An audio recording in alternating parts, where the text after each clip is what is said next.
good evening, ladies and gentlemen. Welcome to the 16th edition of Generations of the Game podcast. How ironic, Sweet 16 is going on right now, right?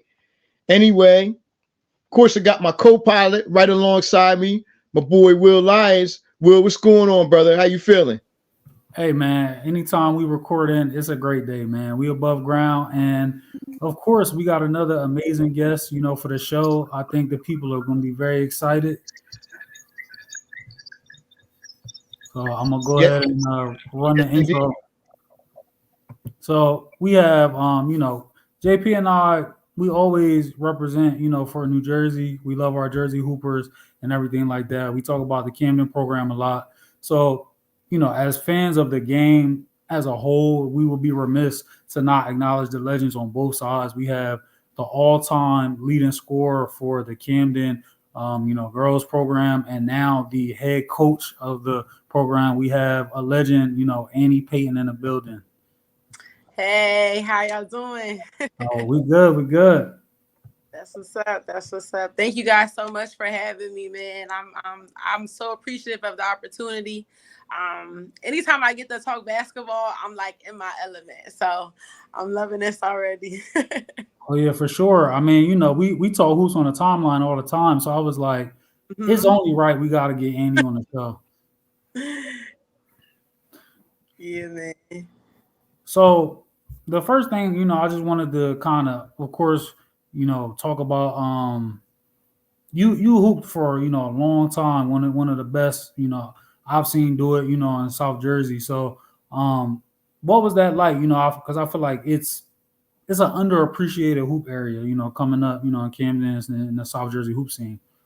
Um, Definitely. It was different back in the day.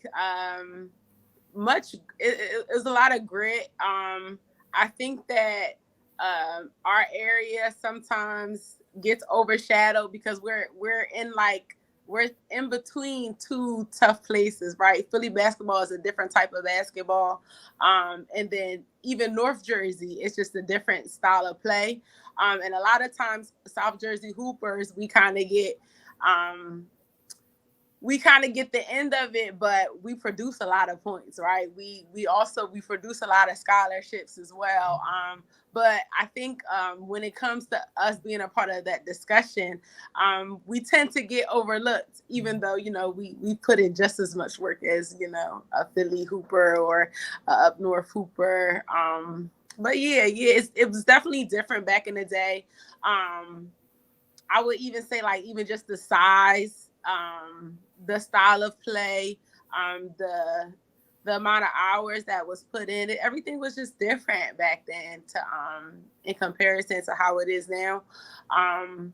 But I would even say that with that being said, though, I don't think the talent has dropped at all. I think the talent is like so elite even now, like versus the style of play is much quicker. It's much more finesse. It's just it gives it a different look and a different feel to it versus I will feel like us back in the day we were more banging bodies and they don't really Mhm. bang bodies as much as we did back in the day, which is good for them because it also it gives your game a sense of longevity, right? Women, our bodies are just different.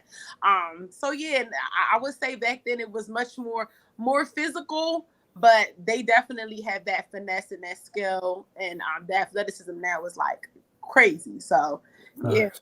yeah. Go ahead, JP. Oh yeah. Once again, like Will said, thank you for coming on with us. Definitely. Um, I want to say, like, we already know about the Camden's Boys program, and one of the, in my opinion, one of the top five basketball programs in high school history of out of anybody in high school history. What are the challenges of getting girls to come out to play and everything like that? I would say for the girls game, I love talking about this because it's such a it's a topic that isn't really discussed often and is so overlooked. Like compared to what a boy just going out to the courts and just hooping, girls have much. It's a many more obstacles, even down to like undergarments, like being properly equipped. We face those kind of obstacles. And then, of course, just the God-given athleticism. Boys, you could walk up the street and you could find a boy who could jump and smack the backboard. You know what I'm saying? Versus girls, you're really teaching, which is why I think too, a lot of people appreciate our game. It's such a beautiful, fundamental type of a game that you're literally teaching a girl 9 times out of 10 when she's first learning from complete fundamentals, like as if they know nothing, like literally getting them from point A to point A1 to point A2 to point A3 versus a boy, because they have that natural athleticism. You can get a boy from maybe A to maybe B much quicker just because they have that athleticism. So I do think it's that, like I said, even down to just basic undergarments, but also there's not a lot of things that are tailored to girls, because for me, I would say the outreach for them isn't really there. Most of the time when you see a girl, she's out there being a part of like what boys are doing, so they turn it into something that's like co-ed, versus us really being able to get a bunch of girls to come out, especially from where we're from, and to be interested in basketball. I always tell the girls that I coach, like, basketball is a long season. Like, you know, you'll have certain sports like volleyball is a month or two. Basketball, you know, it starts in November. So you're going November, December, January, February, deep into March. And then everybody knows that your skill isn't really developed in season. You're learning the ins and outs of a team sport in season. Your skill has to then be put in the summertime. So even though you spent November, December, January, February, March learning skill stuff for a team, you know, a press, a defense, plays, you then have to then put in your own time towards your development into that April, May, June, July, August. So basketball is it is such a time consuming sport that you really got to love it to be a part of it. It's physically demanding.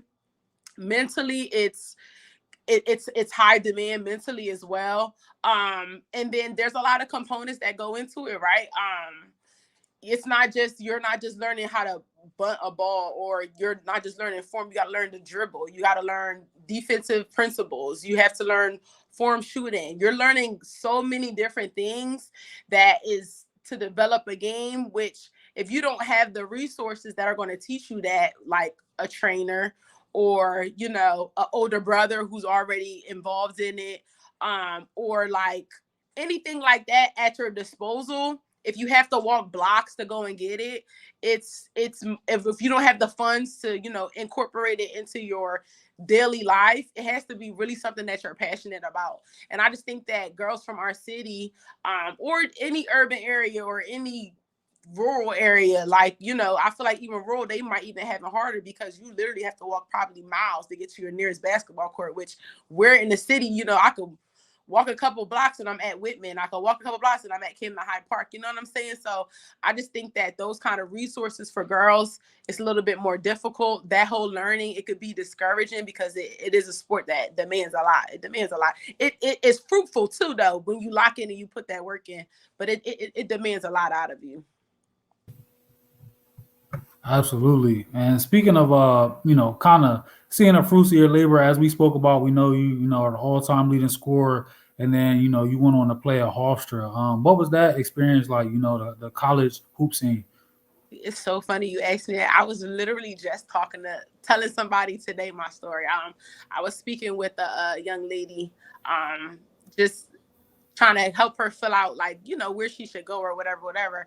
And I get a little bit queasy a little bit when people ask me about my experience, just because I have this thing where I don't really like talking about myself much.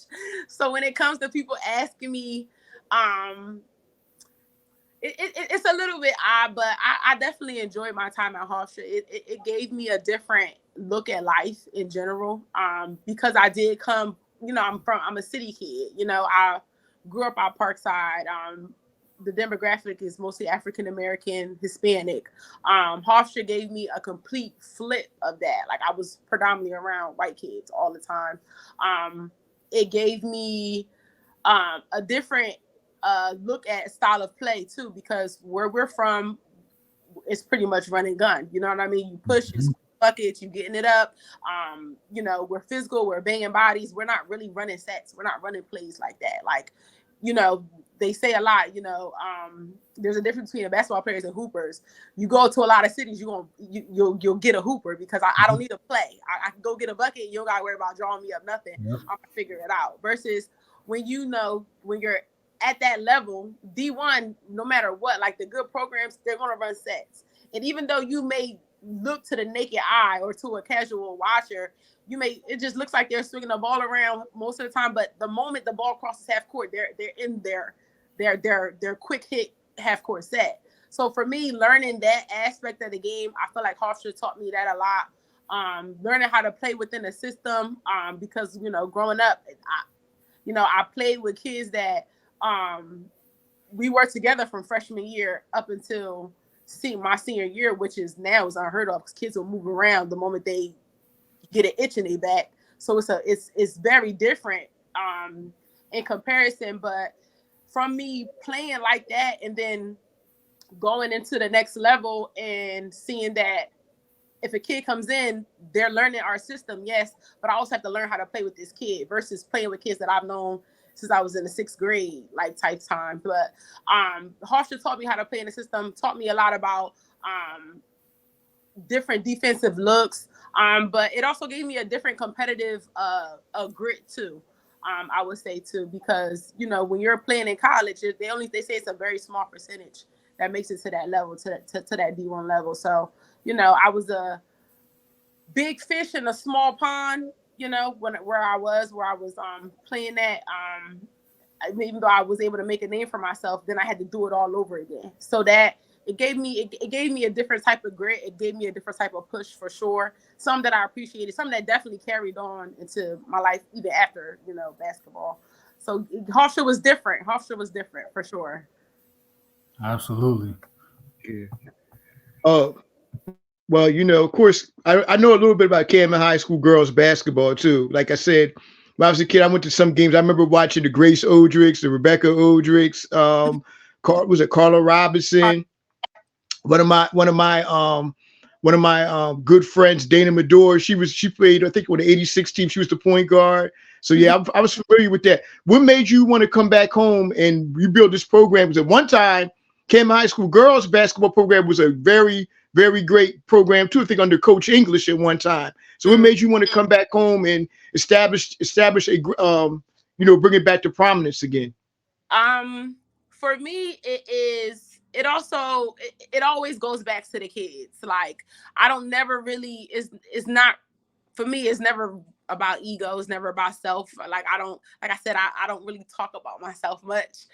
Even when I'm talking to my kids, I always try to bring it to what they see on TV. Like, I always say, if you're watching a lot of basketball, you're seeing that point guards are doing this. You got to get a mid-range shot. Like, if you're really watching the game right now, like, point guards are able to create and they have to direct, but you also have to control tempo. I don't talk about myself in that.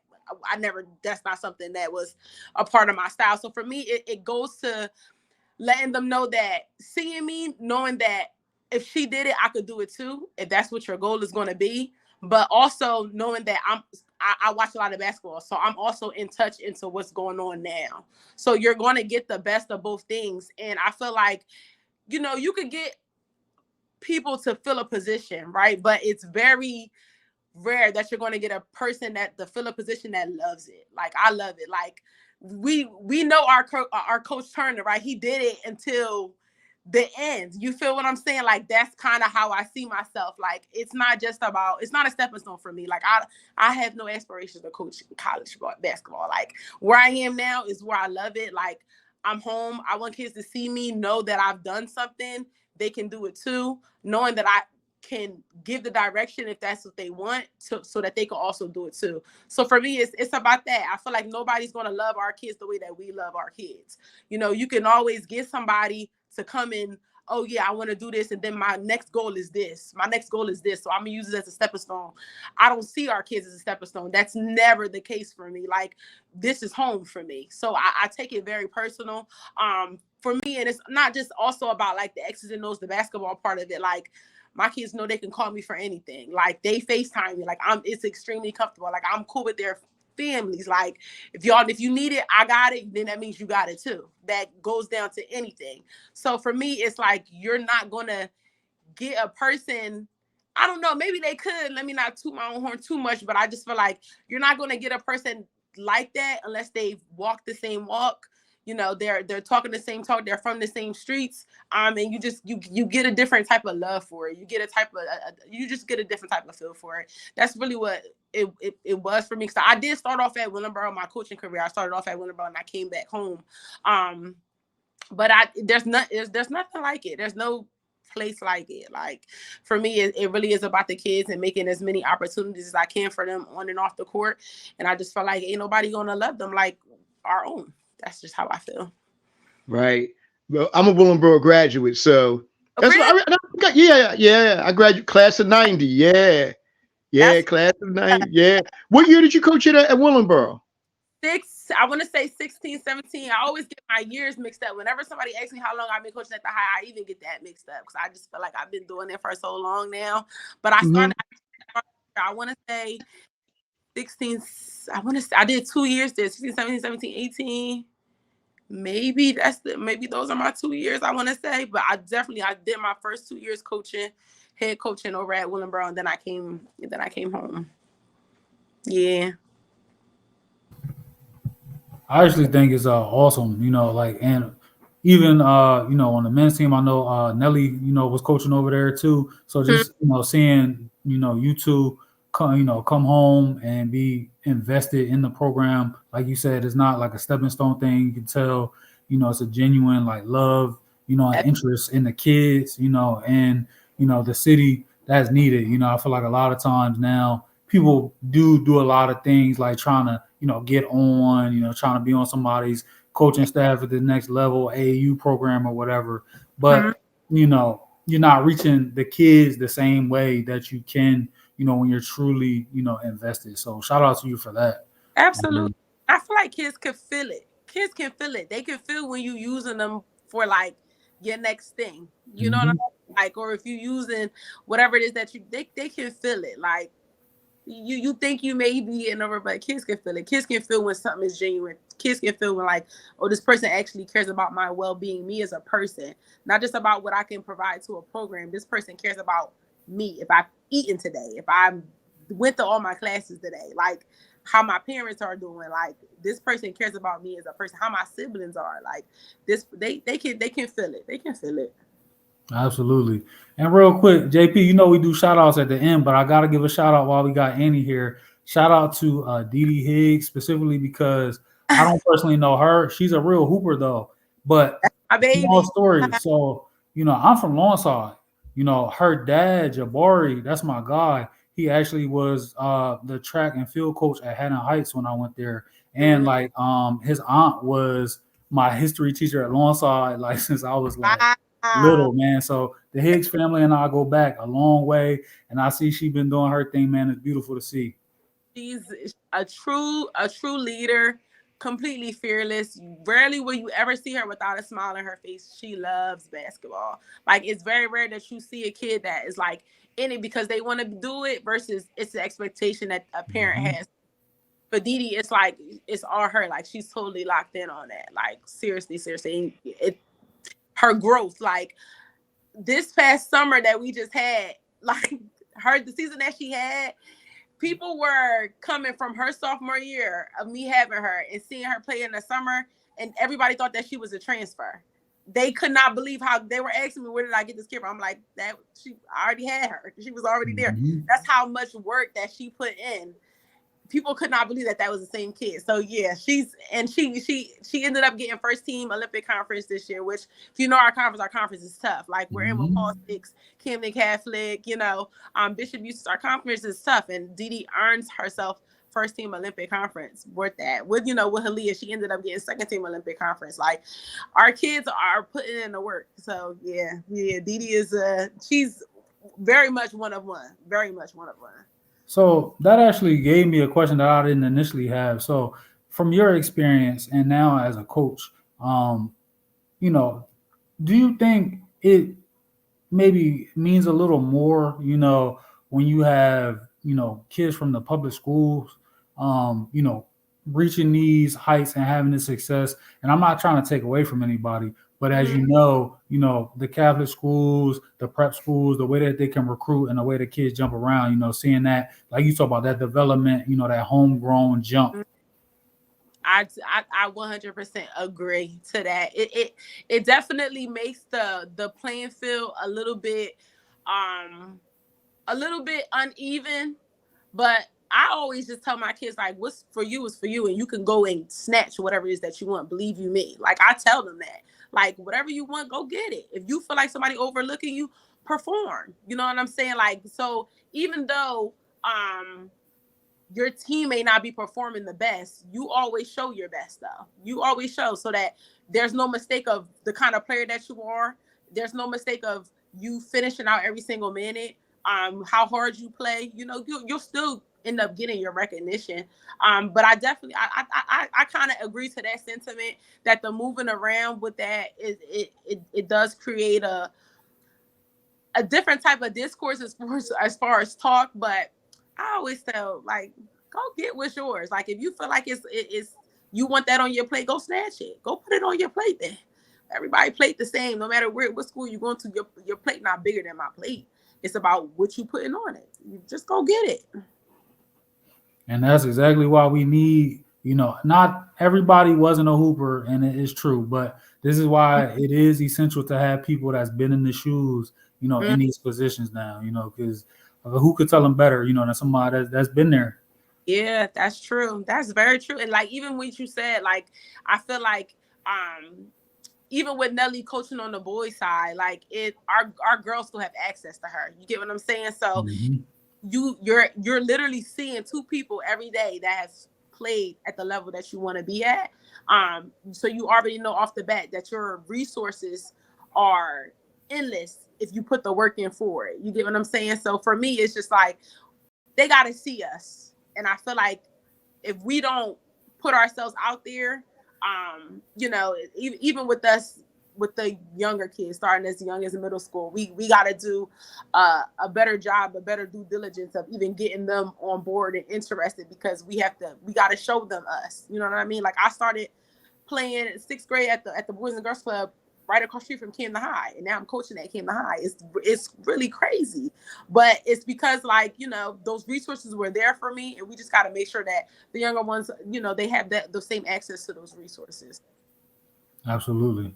Go ahead, JP. Now, you said the Boys and Girls Club. I actually used to go to school. There was a school there before, they called St. Bartholomew. It was a Catholic school. I actually went to that school before it became the Boys and Girls Club. Yeah, that was back in the 80s. Yeah, so yeah, I went there.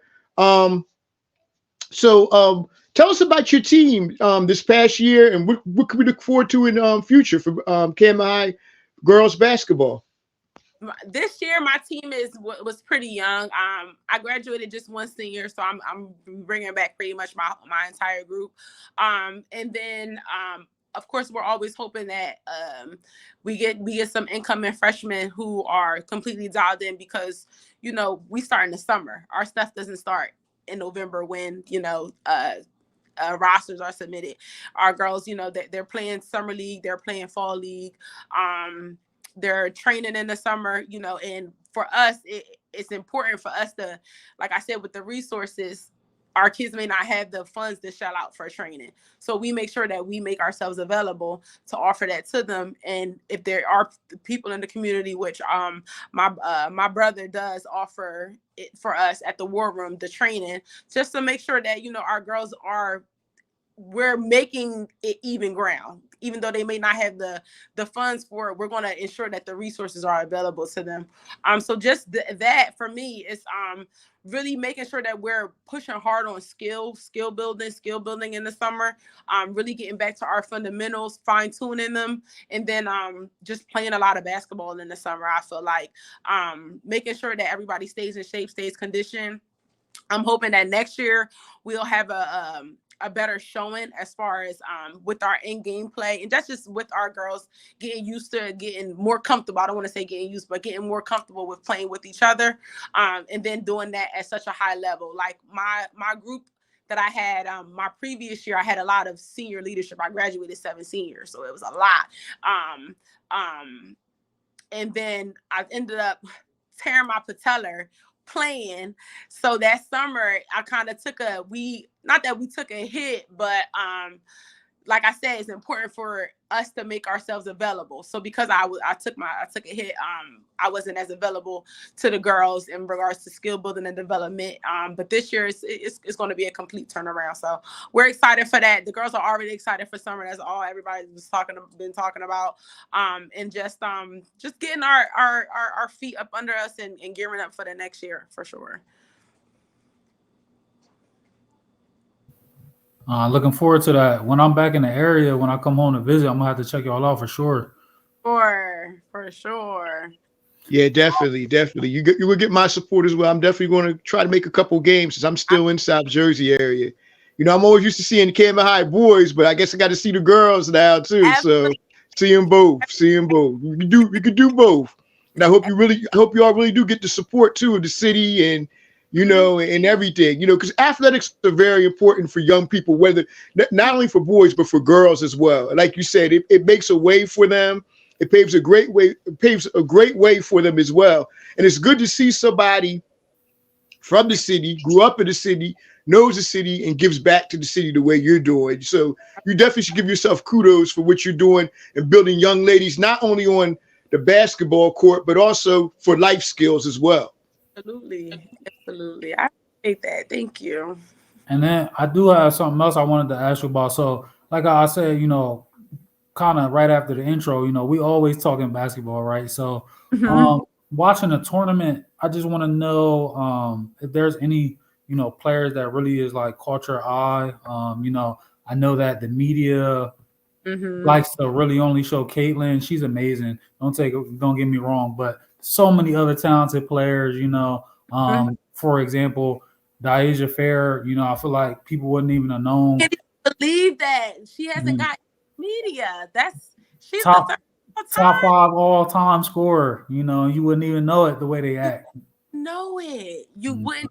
I really felt like the media did a disservice for her. She I'm pretty sure maybe within herself, she may feel some type of way about it, but she handled it with so much grace. Like you don't really see her on social media going off and asking for her props and She put in the work, you know what I'm saying, and she handled that with so much grace. But yeah, man, I can't believe like the media coverage in regards to that. Like she wasn't really getting hardly any. Yeah, man, that's definitely different. For me, I think that as far as people who really been watching, of course, Hannah's from the area, homegrown, so it's definitely crazy watching her and seeing her game translate onto that level and how impactful it is. Like I coached against her when she was at Paul 6, and that defense that that defensive pressure is true blue. Like she takes a little, like so much pride in it.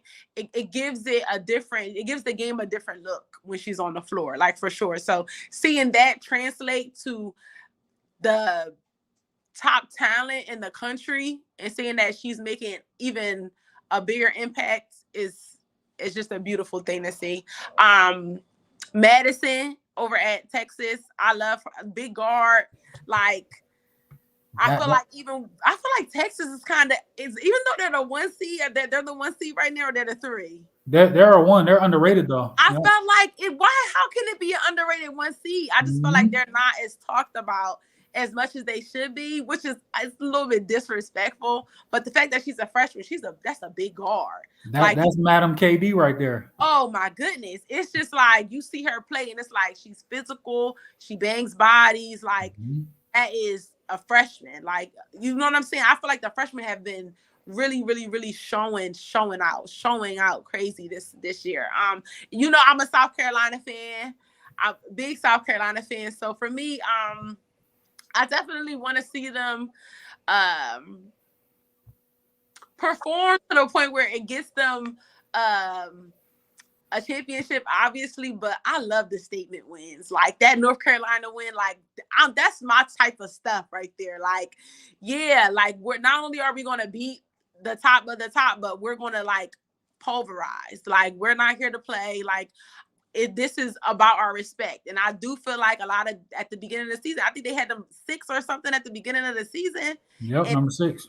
Yeah, completely undefeated. It's like it's personal and it's 100% about respect, and I love that. So yeah, for me, those are the ones that I've really been like glued to watching. I watched a lot of Audie this season just because that had a lot to do with social media.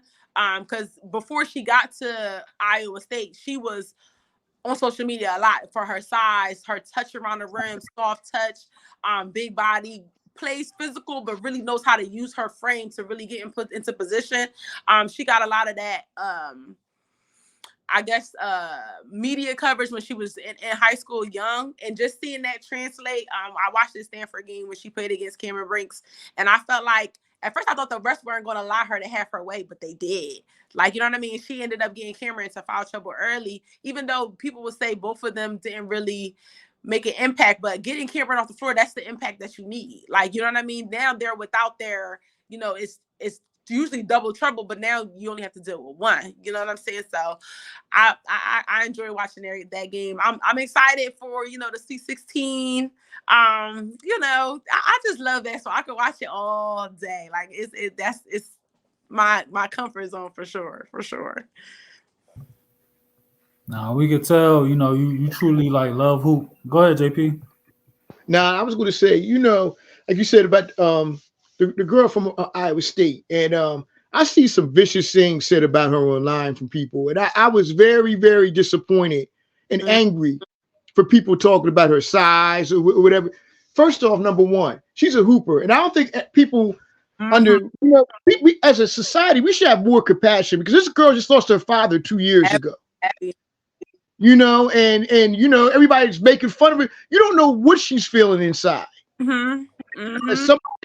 As you know, I know I talk about this a lot and stuff. As somebody who lost their father recently, it's an empty feeling. Absolutely.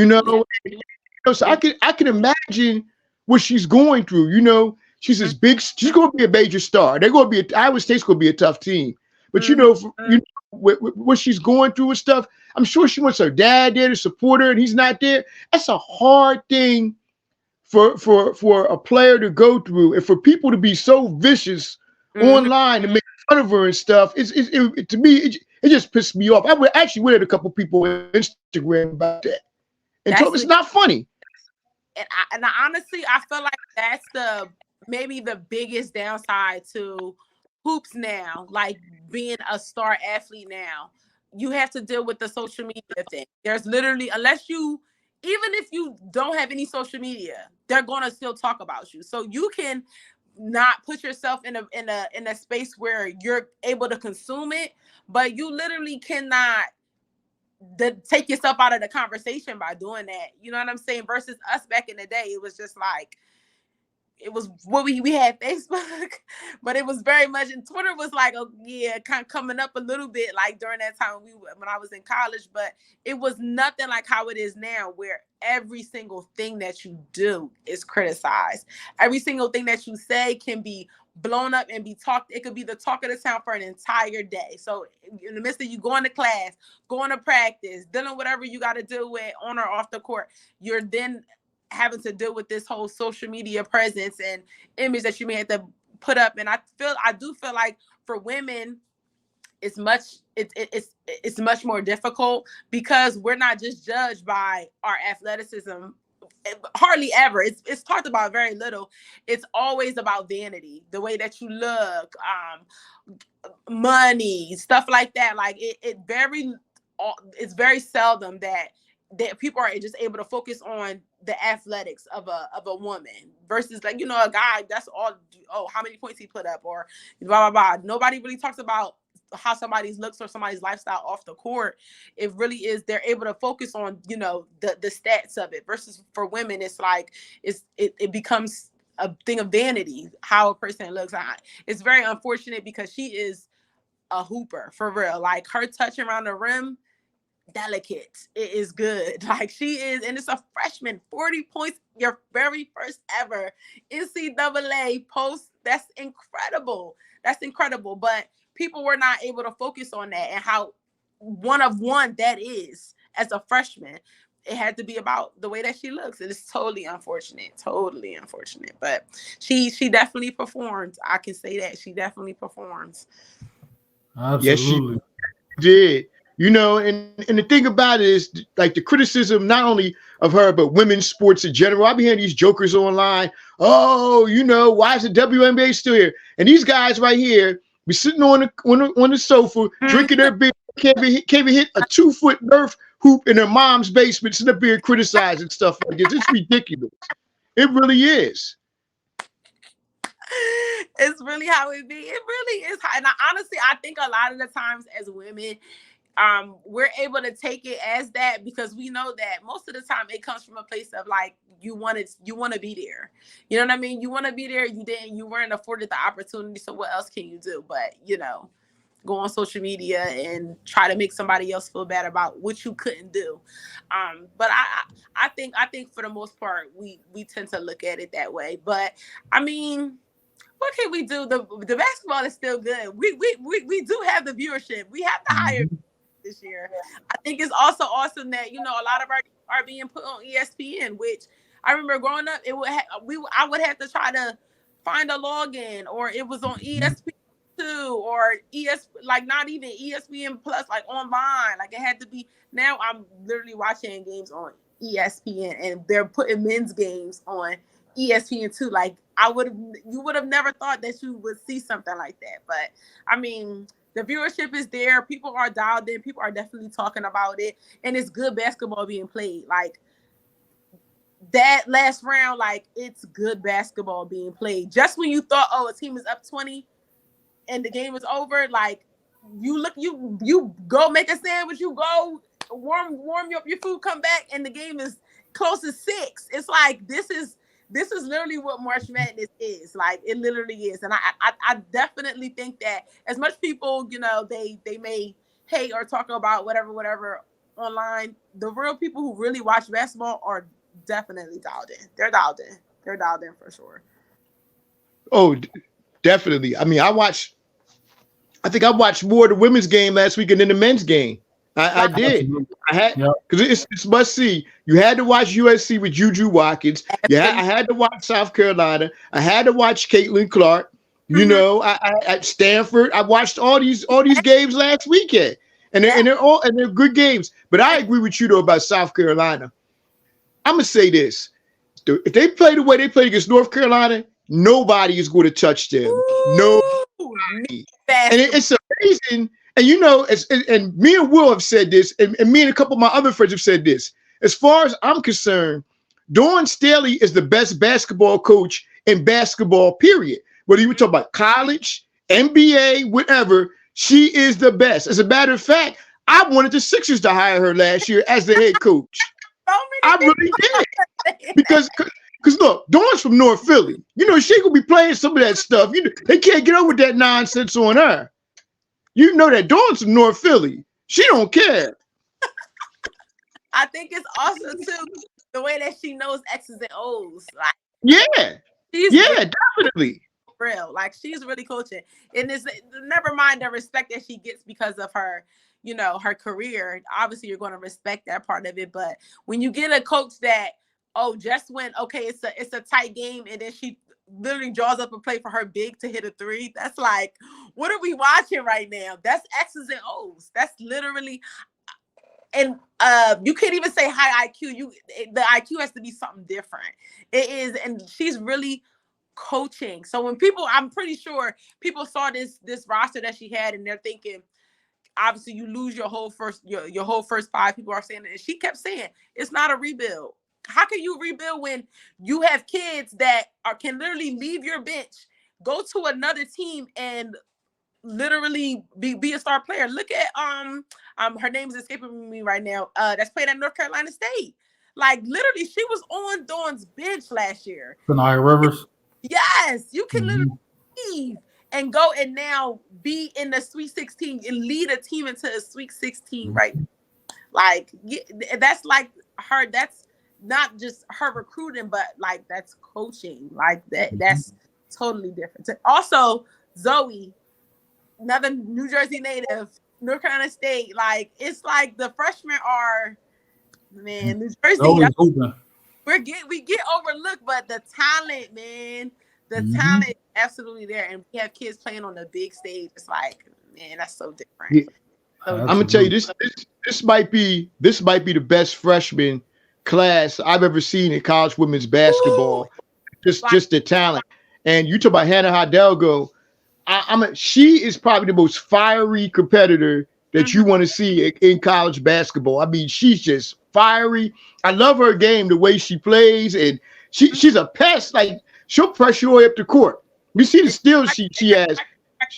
She reminds me of a Muggsy Bogues type player. Of course, she's taller than, but she's taller. But no disrespect to Muggsy, but she's more of an offensive player. She can get rebounds. She's just so tough. Honestly, JP, she reminds me of Dawn. That's what she reminds me of Dawn Staley as a player. Yeah, of course, she reminds you of Dawn. And people forget, Dawn was a pure point guard, but when Dawn was in high school at Dobbins, she was a scorer. She could give you 30, 35 a night easy. People forget that. And I mean, Dawn's in the Hall of Fame for a reason. And like I always say, when you talk about the best players out of Philly, you better put Dawn in your top 5. You better. Love that. I love that. But man, it's amazing to see where the women's game has grown to, and I want to thank you. You played your part in it as a player, now as a coach, giving back, raising up the next generation. So, we are rooting for you, the program, and major success. And we want to thank you again for your time and for joining us. And we hope to have you back. Thank you guys so much. This was awesome. Like I said, anytime I'm able to talk basketball, like I'm in my element. So this is great. This is great. Thank you guys so much. Oh no, thank you. Definitely. All right. Have a great evening, Annie. All right, y'all. Take care. All right. You too.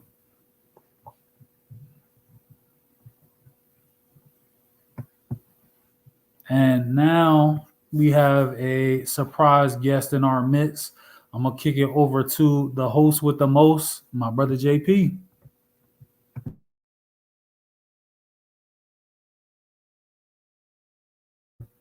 You on mute, bro.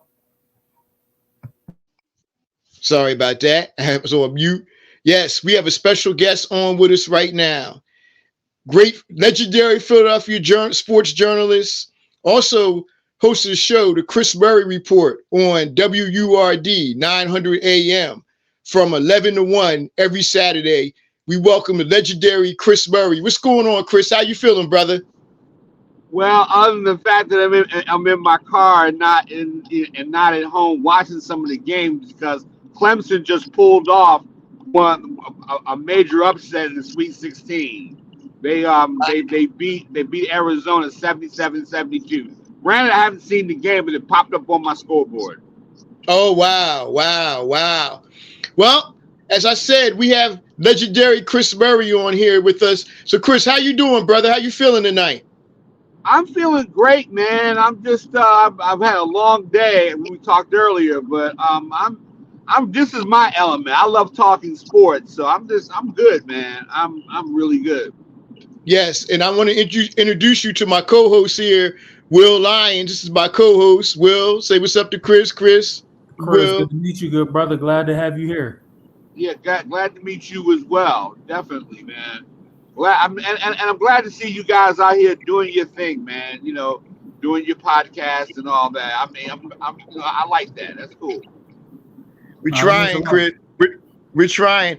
So, tell the people a little bit about you. How did you get into sports journalism and everything? Well, I got into sports journalism really from the I wrote for my high school newspaper, and I also covered sports. When in college, my first year at the University of Maryland, I wrote for a paper called the Black Explosion, and I got a chance to cover a little bit of Maryland football, a little Maryland basketball, and I also worked at the radio station WMUC. And then when I transferred from Maryland to Morgan, I really started doing sports on a regular basis at WEAA Radio at Morgan State University. It was a national public radio affiliated station, and I did the sports report alongside a legendary radio broadcaster, Larry Dean, who was our news anchor, and I've been loving it ever since. Then I started covering. It was a funny thing. It took me a while professionally to really start covering sports after I left Morgan. I mean, I was there. I mean, it was a professional station, but I kind of started covering like hard news. I did a lot of hard news. I was a correspondent for WOL Radio in DC, and I also did some stuff for the National Black Radio Network. And then I ended up in grad school, and I ended up in doing an internship at the Milwaukee Journal, sports internship.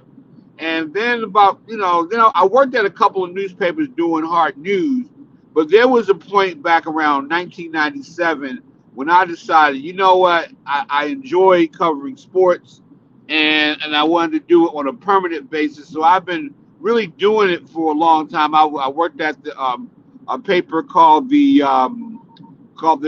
Journal Newspapers over in Prince George's County, was covering Maryland basketball, covering high school sports, and then I became the sports editor for the Prince George's Gazette, which was a startup at the time, and I was covering high school sports. I got a chance to cover, so I got a chance to cover people like Delonte West, who played alongside LeBron James and people like that. So I covered high school sports, and then I ended up in grad school, and then during the course of my time in grad school at Temple, the Philadelphia Tribune made me an offer I couldn't refuse. They said, would you like to come over and cover the Philadelphia sports scene?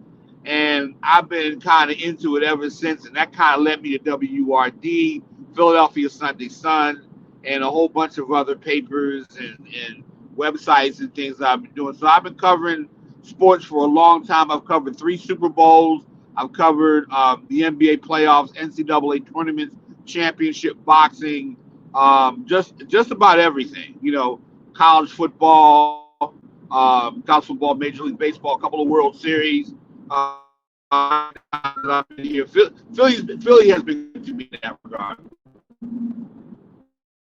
Yeah, man. Of course, I've been following you for years and stuff, man. And of course, you have like I would suggest everybody tune in to 900 AM from 11 to 1 on 11 AM to 1 PM on Saturdays. Listen to the Chris Murray Report, man, because he has a fantastic show. I rarely miss a show.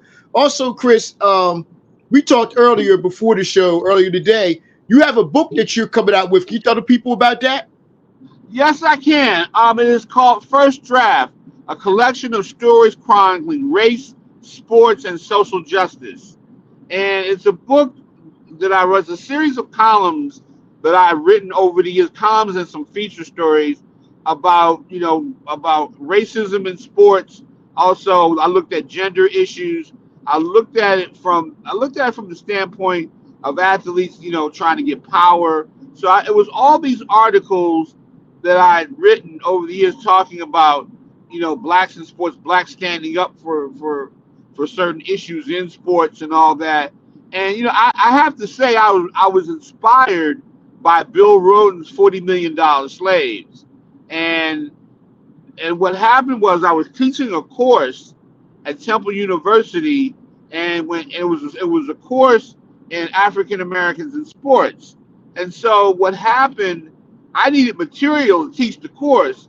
So I started looking up some of my stories in the Tribune archive and also in the Philadelphia Sun's archive in the library at Temple, and I found that I had written a lot of stuff about issues regarding race in sports, like with black quarterbacks, whether or not blacks, how many blacks are in baseball, and I've written a lot of things that basically speak to a lot of social justice issues.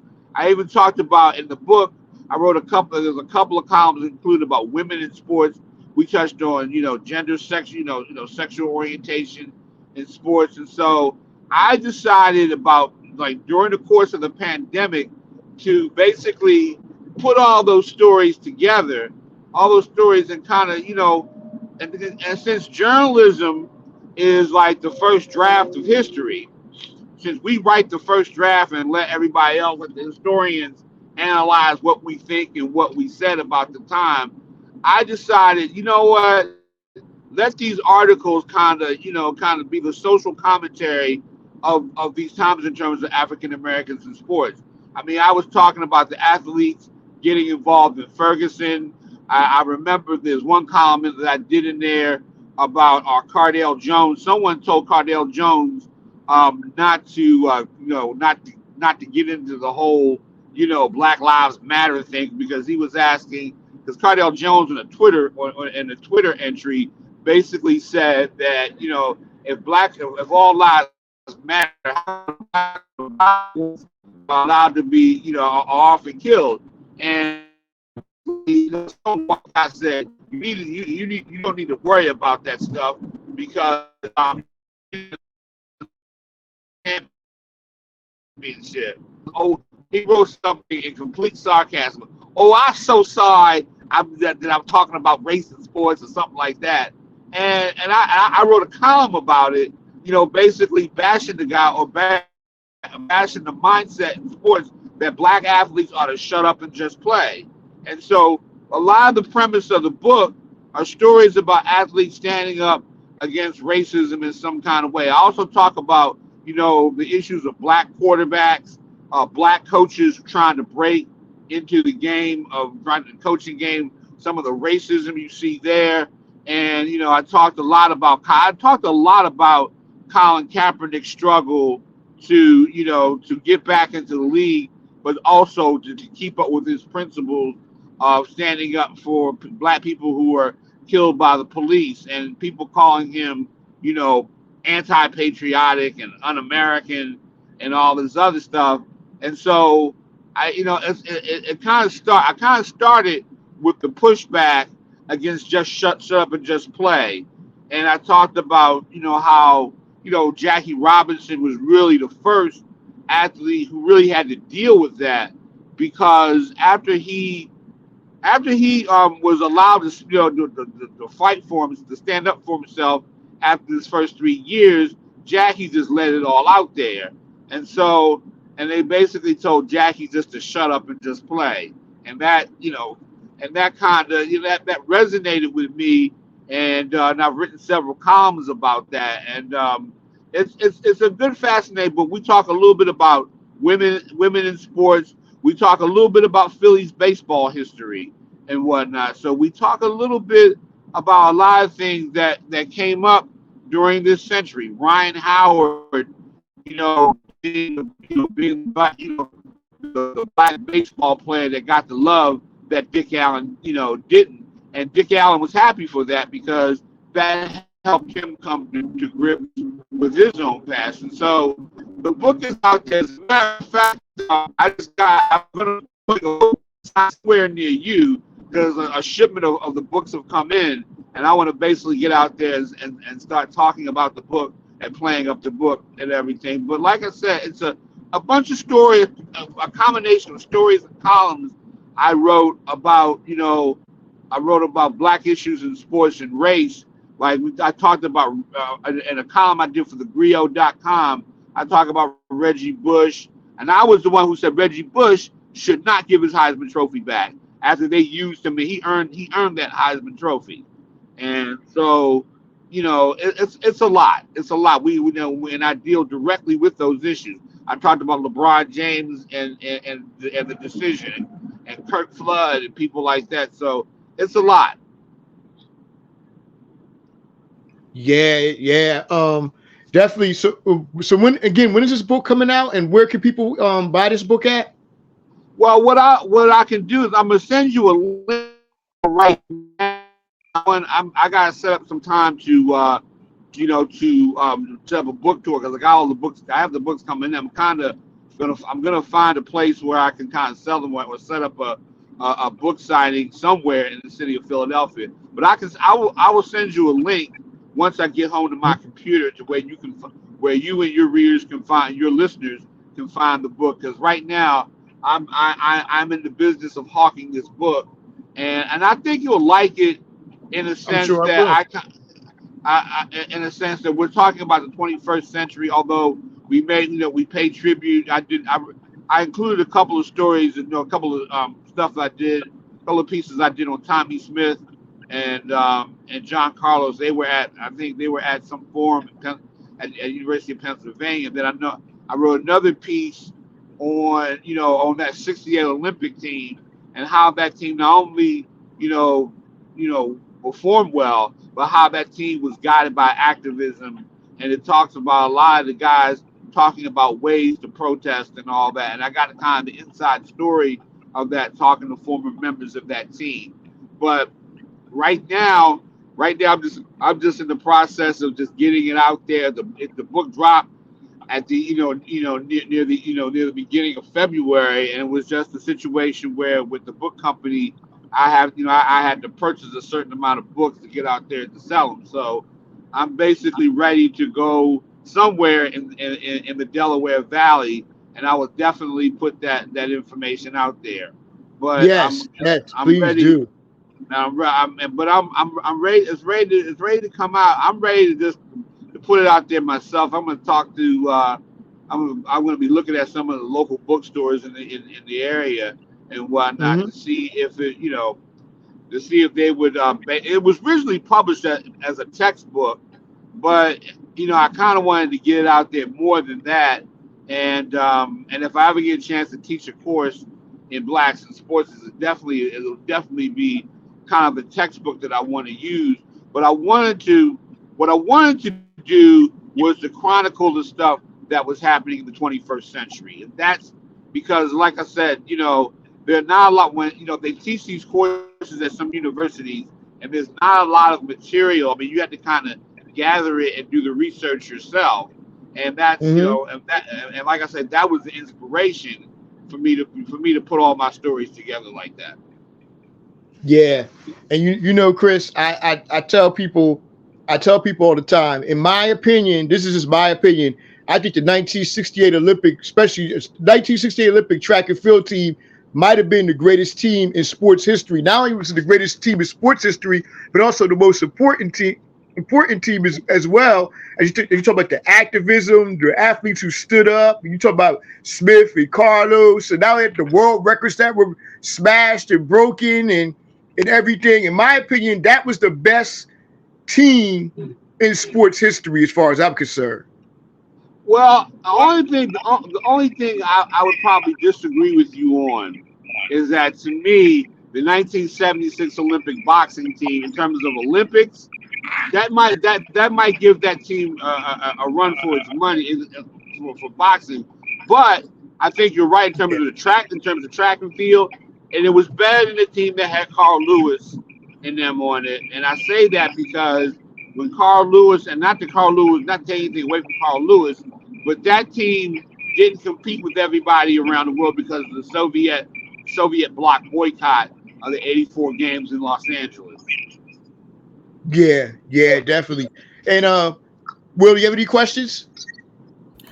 I do.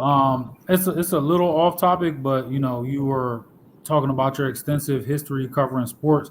I just was wondering if you had to pick one what is your favorite event that you had the chance to cover, and why? I would say I have to say Super Bowl 52. Or still was it no Super Bowl 57 was when the Eagles played the Kansas City Chiefs, and Super Bowl 52 when the Eagles played New England.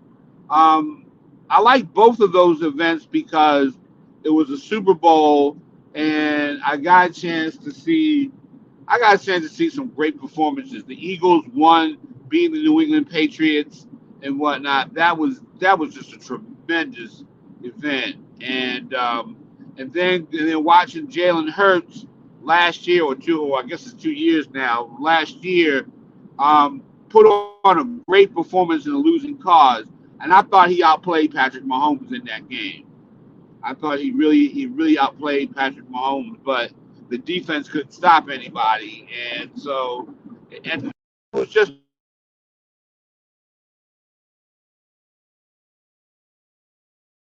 Are you there, Chris? I think we might have lost you for a second. Yeah.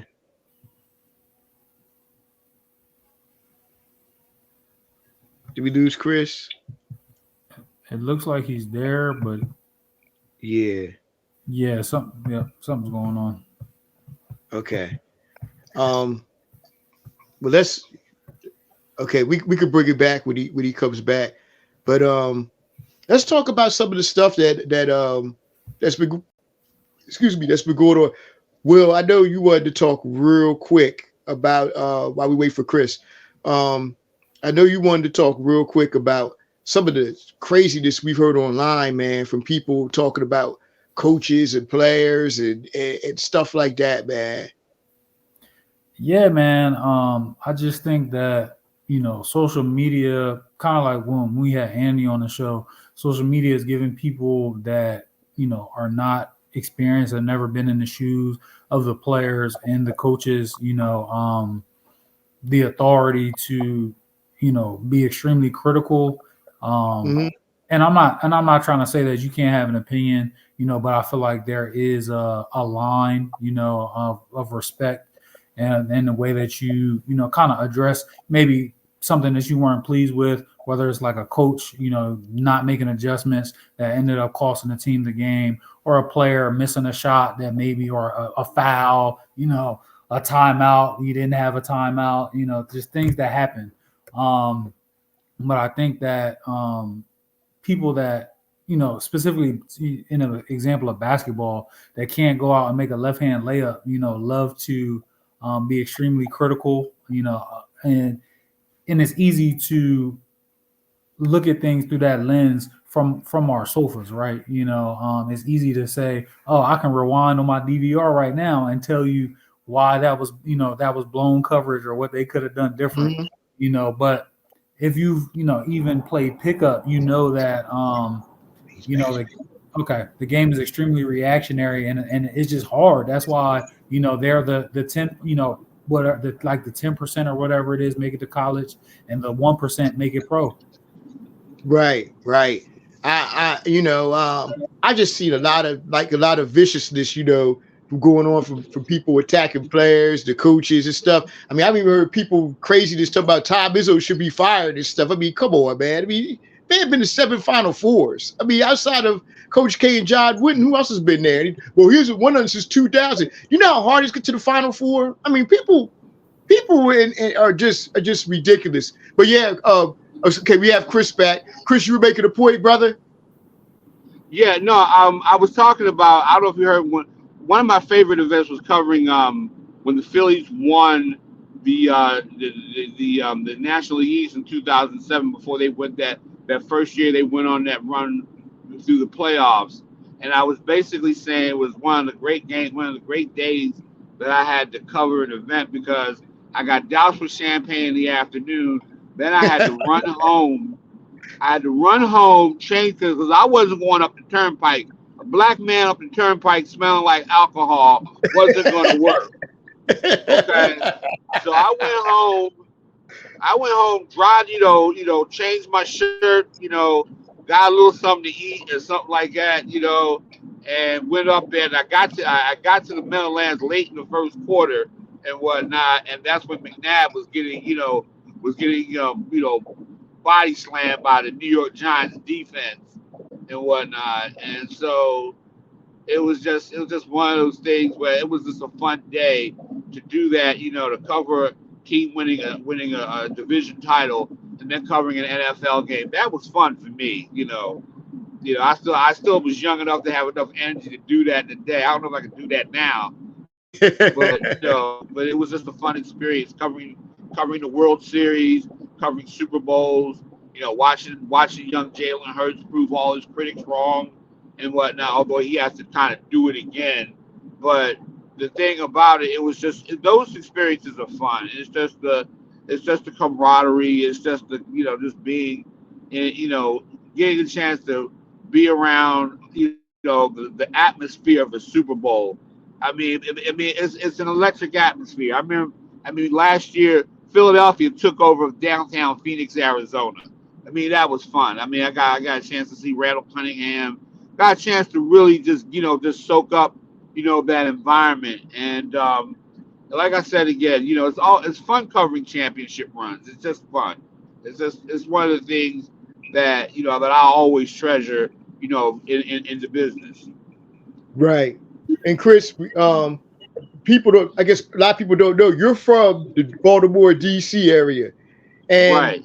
I want to talk about a player that you talked about last week on your show with Will. That's what we call Generations of the Game, and we got it. And he's getting ready to tell you about this player. Tell the people about one Leonard Frosty Bias. Len Bias, man, I'm gonna tell you something. That guy was a player that, I would when I was working at WEAA in Baltimore, I had the misfortune of having to report his death on the air, and I had to keep from crying. And the person that was with me doing the show that day was April Ryan, who people know from who was a Washington correspondent. She's been on CNN and MSNBC, and I was devastated because, man, when he got going, he could dominate a game. I remember the two games that stand out in his career that I really saw him dominate game. 40 years ago, they played Duke in the ACC championship. Maryland had never under Lefty Driesell had never won the ACC tournament, even though they had a lot of great teams, a lot of good teams. They just had a lot of bad luck. They lost to Carolina a few times. They lost to North Carolina State, David Thompson, Monty Tao, and all those guys. But Len Bias won them that ACC champ. That Lefty's only ACC championship.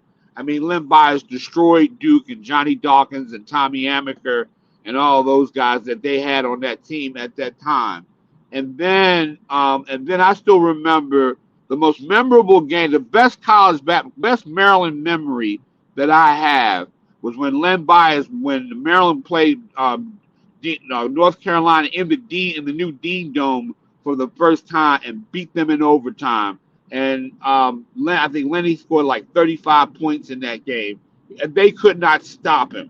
The most iconic play in that game was when and the thing that ignited Maryland's comeback in that game late in the second half. He hit a jumper from behind the key, and then came back, stole the inbounds pass, and did a backward slam on a guy named Warren Madden and Brad Daugherty, who was late getting to the play. And just watching them go in there, and then they beat Carolina again in the quarterfinals of the ACC tournament. That guy was he was just tremendous. He was just one of all time. And the thing about it, there are great players in Philly and Camden. I get that. They're great players. But if I had a favorite player,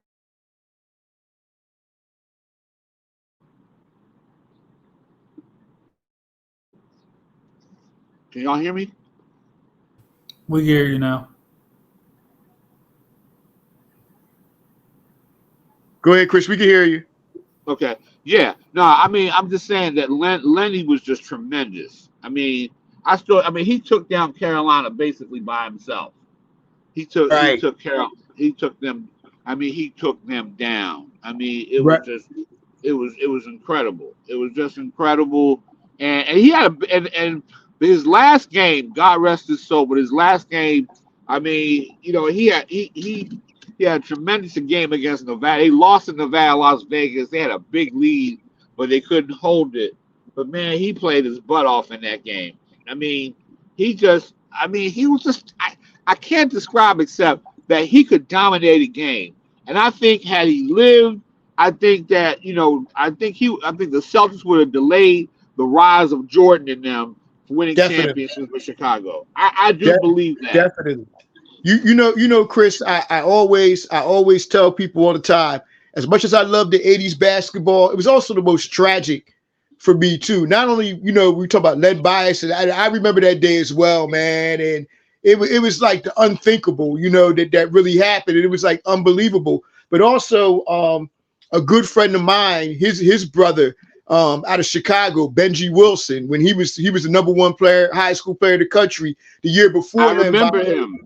Yeah, and he was shot and killed, you know, in Right. Chicago, you know, and we never got it. As I always say, if Len Bias would have lived, if Benji would have lived, you know, Michael Jordan might not have had the 6 rings that he had. I mean, Michael Jordan would have been Michael Jordan, but he would have had competition. Well, I was gonna say this. About that era. What about Hank Gathers? I mean, Yes. and I remember seeing footage like Hank Gathers had this massive dunk in the West Coast Conference tournament, and then he stood to play defense and he like collapsed, and I couldn't watch that. I mean, I still can't. I know. you can't watch it, but you had a lot of great players. You know, Lionel Simmons. Philly is like a who's who of great players. So, you know, that's one thing. But I gotta say though, and I'm trying to learn more and more about Philly, like, because I've been in Philly for a while, and people talk. That's something I always like to do, is just to talk about, you know, legendary ball players in all the cities. DC, my friend Butch McAdams down in Washington D.C. does a show down there.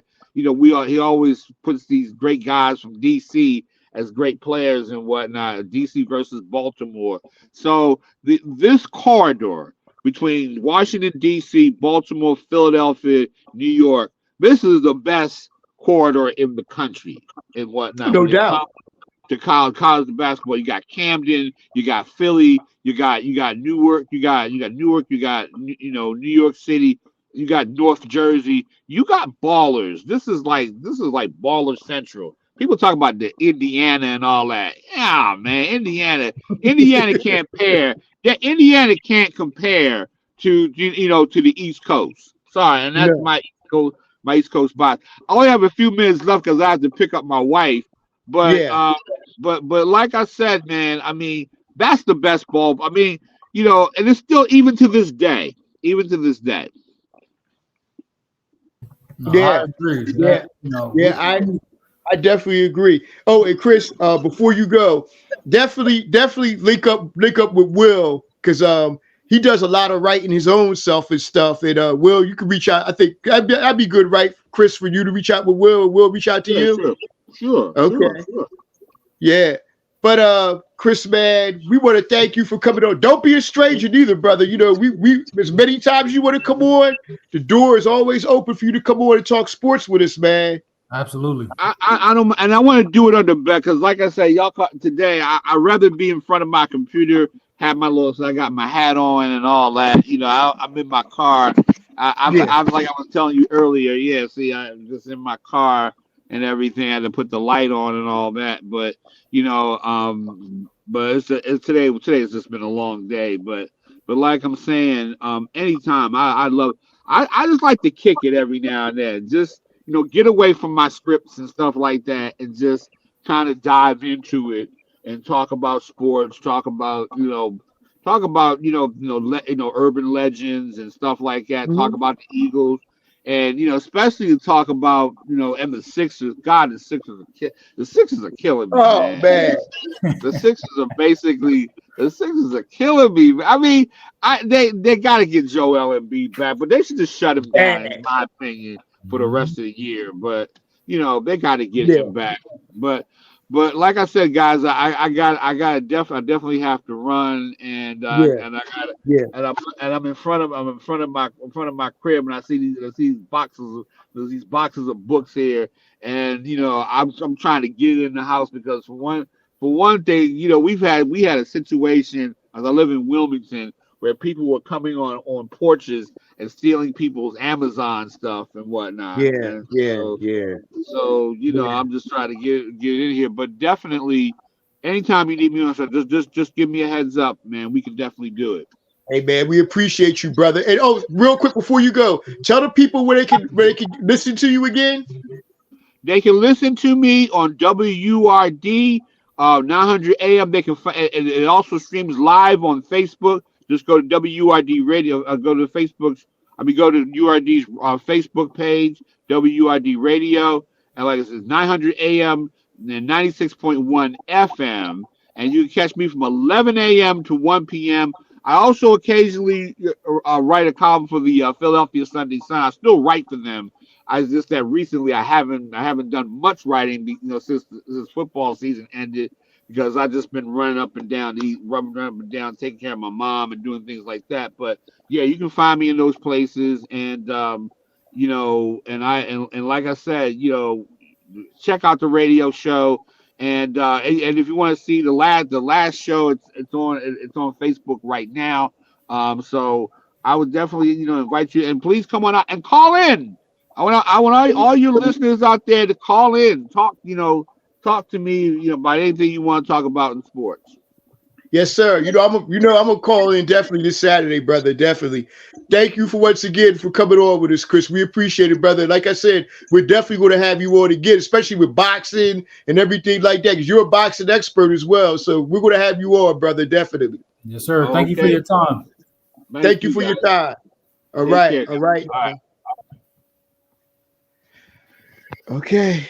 Well, I guess what else could we? I guess we could basically wrap this show up now. Huh? We had ourselves a real good show tonight, brother. Oh yeah, man, hell of a show. Great guest, man.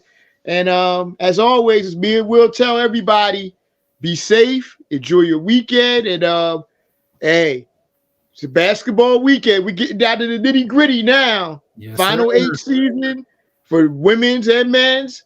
Hey, everybody be safe out there.